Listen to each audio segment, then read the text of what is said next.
Hey guys, Maverick here and welcome to another new launch review video. Today we'll be doing a review of the biggest launch and maybe also one of the most anticipated ones in 2023. We're talking about Grand Dunman. This will be the last of the District 15 launches after Tembusu Grand and the Continuum. Now just a brief intro, developers HaiYi and CST Land acquired the land through a government land sale back in June 2022.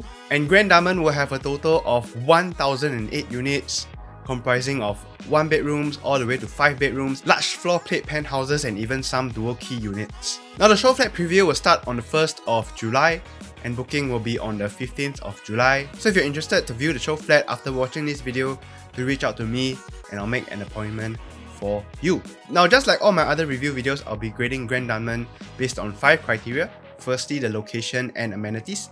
Secondly, the transport and accessibility. Thirdly, the quality of the development. Number 4 will be the launch pricing. And lastly, we'll take a look at the exit strategy. Firstly, the location. Grand Dunman is located along Dunman Road at the western edge of District 15. It is mostly surrounded by landed enclaves and low-rise condos in the north, south and east, and then a HDB estate towards the west. And that's where you'll also find Dakota MRT station. There is also a water body, the Geylang River, that flanks the western side of Grand Dunman, and for some that can be considered good feng shui. For primary schools, pretty similar to Tembusu Grand and the Continuum, you will have Kong Hwa School and Tanjong Katong Primary School within 1 km of the development. For amenities, you're only a few minutes walk to the Sheng Siong supermarket at the HDB estate, and the development itself will also comprise of 5 shops. But as of now, we don't know what they will be yet, but I would imagine that they will have some convenience stores or maybe even a small supermarket of sorts. Now Mountbatten CC will just be a short walk away. And if you're a foodie, you have access to the ever popular Old Airport Road Food Centre. And if you're willing to travel a little further, you have Diamond Food Centre, Geylang Serai Market, and also the countless shops and restaurants and the shop houses along Tanjong Katong and Joo Chiat. The only thing is that this development doesn't have a full-blown mall that is within walking distance. The nearest one will be PLQ Mall, which is 1 MRT stop away. Now for the scoring, it's near the city and I think there are enough amenities to meet your daily needs. So I'm giving this a 9 out of 10. Now let's talk about transportation and accessibility. You are quite literally a 2-minute walk away from Dakota MRT station, which can connect you to Marina Bay in just 6 stops and Dhoby Ghaut in just 7. For drivers, unfortunately, you are quite a distance from the major expressways, but luckily you are in quite a central location, so driving to anywhere in Singapore shouldn't take you that long. In fact, you're just a 15-minute drive to the CBD. So for transport and accessibility, Grand Dunman will get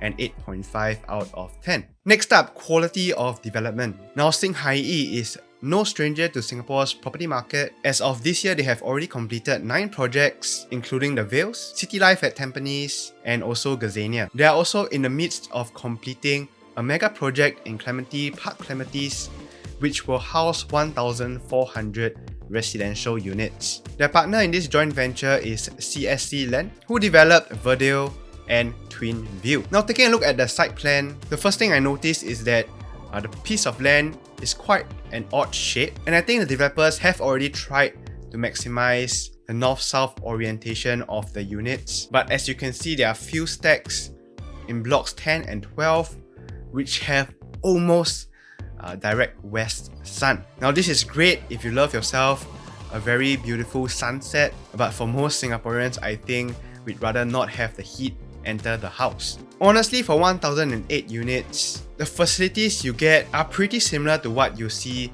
in a smaller, maybe 700 to 800 unit development. There's only 1 tennis court, 1 main pool, a bunch of other smaller pools for kids, jacuzzis, and also a gym. One thing I really like, however, is this jewel clubhouse, which is 3 stories tall. The first floor is where you'll find the 5 shops that have been allocated in this development. On the second and third floor is where you'll find function rooms, a library, a karaoke room, and even a games room. Now despite being so close to the MRT station, the developers have actually provisioned for 1-to-1 car park lots, which means you get a total of 1,008 lots in this development. Now the facade is also looking pretty nice. with Block 2 especially having the gold and glass facade. Now let's take a look at the floor plans for the show units. Here we have the 2-bedroom plus study at 667 square feet, actually very similar to the one at the Continuum, but that's 721 square feet with a small storage area. But I think the layout is very efficient. It's hard to find a 2-bedroom plus study that is under 700 square feet, but I guess they could make the AC ledge just a tad smaller.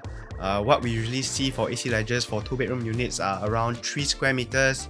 The ones that you get in Grand Dunman are unfortunately 4 square meters. Next up, we have the 1119 square feet 3 plus study unit. I believe this is one of the bigger 3-bedroom options available. Now the balcony is only 1 square meter larger than the 2-bedroom unit, which is nice. Most of the usable space will be indoors, but I really do think that the AC ledge now at 6 square meters is really too excessive. Now in the market, we usually see an AC ledge of around 5 square meters for a 3-bedroom unit of this size. Now I think most of the space in this 3-bedroom layout goes into the master bedroom. As you can see, it's quite spacious.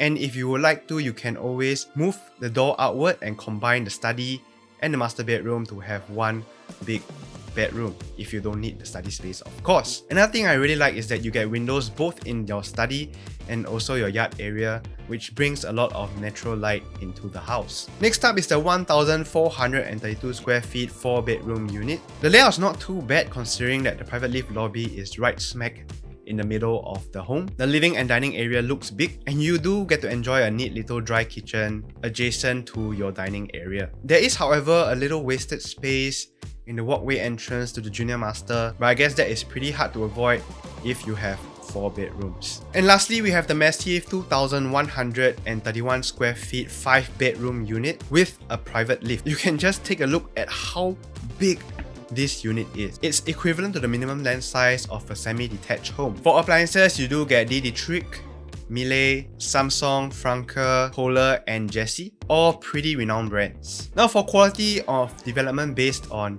the paper specs and what I've seen in the site plan, I would give this an 8 out of 10. Now the layouts are pretty efficient other than the fact that the AC ledges are a little larger than normal. Fittings look up to standard, and of course the facade also looks good. The only thing I really wish is that for it to have more facilities, and also maybe if possible have less units facing almost directly west. But of course these west facing units are going to launch at the cheapest price, which brings us to the launch price. Now the developers bought the land for $1,350 per square feet per plot ratio, which is $48 more than what CDL bought Tembusu Grand for. Now bringing the estimated break-even price to be $2,292 per square feet per plot ratio. Now taking into account profit margin of 15%, they would have to sell at an average of $2,635 per square feet, which is pretty hefty for a 99-year leasehold project that is not in the CCR. But to be honest, because this development is facing